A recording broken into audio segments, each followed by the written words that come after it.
فلسطين. ضابط.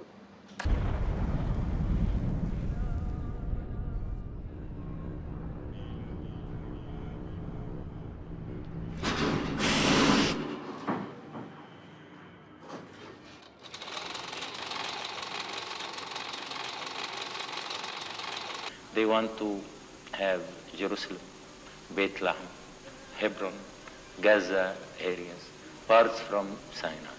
Well, there will be either peace or expansion. عن كل ركن دافئ وكل مزهري إلى فلسطين خذوا